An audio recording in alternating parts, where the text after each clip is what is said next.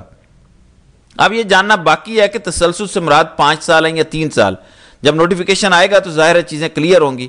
اب سوال یہ ہے کہ آیا نواز شریف کیا واقعی پھٹنے والے ہیں، اور اس کے بعد ان کو کوئی 2 ٹوک پیغام دیا گیا، یا ان کی بیٹی نے جا کر انہیں سمجھایا کہ مہربانی کریں، آپ کیوں ہمیں بھی برباد کرنا چاہتے ہیں، کیوں ہمیں بھی جیلوں میں بھجوانا چاہتے ہیں؟ کیونکہ یہ تو طے ہے کہ شریف خاندان آج تک اپنے اثاثے اور جائیدادوں کا جواب نہیں دے سکا، لندن فلیٹس کا جواب نہیں دے سکا کہ پیسے کمائے کیسے، باہر بھجوائے کیسے۔ ان چیزوں کا نواز شریف اور شریف خاندان جواب نہیں دے سکا۔ یہ جو کہا جاتا ہے کہ نواز شریف پھٹ پڑیں گے، کیوں پھٹیں گے؟ نواز شریف اپنی سیٹ ہار گئے تھے، اپنی دونوں سیٹیں ہار گئے تھے، ڈاکٹر یاسمین راشد سے ہار گئے تھے، مریم نواز مہر شرافت علی سے ہار گئی تھی، شہباز شریف اپنی سیٹ ہار گیا تھا، حمزہ شہباز ہار گیا تھا۔ آپ 17 سیٹر پارٹی ہیں، آپ کو اقتدار پر مسلط کیا گیا، آپ کی کرپشن لوٹ مار کے کیسز ختم کیے گئے۔ نواز شریف جب پاکستان واپس آئے وہ اشتہاری تھے، فراری تھے، مفرور تھے، بھگوڑے تھے، پاکستان کے اداروں کو مطلوب تھے۔ شہباز شریف کو جب وزیر اعظم بنایا گیا، اس وقت شہباز شریف اور حمزہ شہباز پر فرد جرم عائد ہونی تھی۔ تو آپ یہ کیسے کہہ سکتے ہیں کہ نواز شریف یہ کر دیں گے، وہ کر دیں گے؟ یہ تو اپنی سیٹ ہارے ہوئے ہیں، ان کو تو مسلط کیا گیا اس ملک پر۔ کیسے کہا جا سکتا ہے کہ یہ پھٹ پڑیں گے؟ لیکن اگر تو نواز شریف نے نوٹیفیکیشن پر کوئی اینکی پھینکی کی ہے، پھر تو یہ طے ہے کہ نواز شریف کو بہت سخت میسج گیا ہوگا، اور شاید نواز شریف کو باہر بھیجا گیا ہو، یہ کہا گیا ہو کہ نواز شریف صاحب آپ نکل جائیں اس سے پہلے کہ آپ پر رندہ پھر جائے۔ پہلے آپ نے دیکھا کہ جب بنگلہ دیش سے مناظر آئے تھے، جب بنگلہ دیش کے سٹوڈنٹس نکلے اور انہوں نے حکومت کا تختہ الٹا تھا، تو خاصا خوف پھیل گیا تھا، اور میرا خیال ہے اس وقت بھی نواز شریف شاید باہر چلے گئے تھے۔ پھر اس سے پہلے جب سری لنکا کے مناظر آئے، اس وقت ان کے اندر بڑا خوف پھیلا۔ اب جب نیپال کے اندر بھی سٹوڈنٹس نے نوجوانوں نے نکل کے حکومت کا تختہ الٹایا، تو بھی ان حکمرانوں میں خوف ہے۔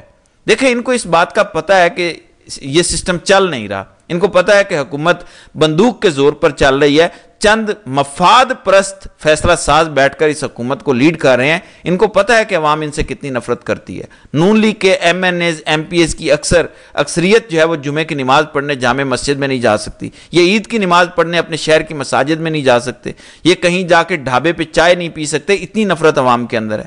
کیوں نفرت ہے؟ کیونکہ ایک تو عوام نے ان کو ووٹ نہیں دیا، عوام کو پہلے تو یہ غصہ ہے، پھر جو انہیں اقتدار پر مسلط کیا گیا اور جو انہوں نے پاکستان کے ساتھ کر چھوڑا ہے، جو انہوں نے یوتھ کے ساتھ کر چھوڑا ہے، جو انہوں نے کسانوں کے ساتھ کر چھوڑا ہے، جو انڈسٹریلسٹ کے ساتھ کر چھوڑا ہے، جو انہوں نے روزگار کے مواقع چھین لیے ہیں، بے روزگاری بڑھ گئی ہے، جو غربت بڑھ گئی ہے، جو انسرٹینٹی بڑھ گئی ہے، ہر دوسرا پاکستانی پاکستان چھوڑ کے جانا چاہتا ہے، جو دہشت گردی بڑھ گئی ہے، مہنگائی بڑھ گئی ہے، جو لوگوں سے انہوں نے ہیلتھ کارڈ چھین لیا ہے، جو لوگوں سے مفت تعلیم کا حق چھین رہے ہیں، سکول ٹھیکوں پر دے رہے ہیں، ہسپتال ٹھیکوں پر دے رہے ہیں، تو لوگوں کے اندر ان کے لیے بہت زیادہ نفرت ہے، اس لیے ان کے اندر خوف ہے۔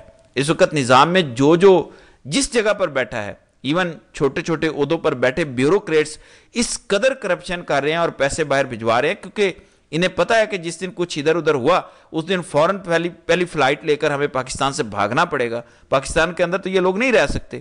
آپ قاضی فائز عیسیٰ کا حال دیکھ لیں، اپنی شکل بدل لی ہے اس نے جب سے وہ ریٹائر ہوا ہے، اس کی ریٹائرمنٹ کو 1 سال ہونے والا ہے۔ آج تک قاضی صاحب کو دنیا میں اور پاکستان کے اندر ٹوٹل 4 بار دیکھا گیا، 1 سال میں 4 بار صرف اسے دیکھا گیا، 2 بار پاکستان سے باہر اور 2 بار پاکستان کے اندر۔ 1 بار جنازے میں اسے دیکھا گیا۔ جس شخص نے ساری تباہی اور بربادی کی، جو سب سے طاقتور شخص تھا، وہ شخص ریٹائرمنٹ کے بعد 1 سال میں 4 بار دیکھا گیا۔ تو پاکستان کے اندر اس رجیم کے ہر مورے کا انجام قاضی فائز عیسیٰ جیسا ہوگا، اس لیے یہ خوف کا شکار ہے۔ لیکن نواز شریف کا پراسرار طور پر مشکوک انداز میں اچانک ملک سے چلے جانا، یہ بہت سے شکوک و شبہات کو جنم دیتا ہے کہ کیا حکومت اور اداروں کے درمیان کوئی بڑی لڑائی شروع ہونے والی ہے، یا نواز شریف تنگ آ گئے ہیں، ان کو جس طرح ایک کمرے میں بند رکھا گیا اور وہ منت ترلا کر کے چلے گئے ہیں، یا نواز شریف دوبارہ باہر چلے گئے ہیں مستقل طور پر کہ اب میں جا رہا ہوں لندن، آپ جانیں، آپ کا کام جانیں، آپ اپنے سسٹم کو چلائیں، میں آپ کے کاموں میں انٹرفیئر نہیں کرتا، یا میاں نواز شریف باہر جا کر ایک نیا لندن پلان تیار کر رہے ہیں، کوئی نئی واردات ڈالنے جا رہے ہیں۔ ظاہر ہے اس حوالے سے اب آئندہ آنے والے دنوں میں پتہ چلے گا کہ ان کے دماغ میں چل کیا رہا ہے۔ تو ناظرین کرام، آپ کی اس ویڈیو کے حوالے سے کیا رائے ہے؟ آپ اپنی رائے کا اظہار کامنٹ سیکشن میں ضرور کیجیے گا۔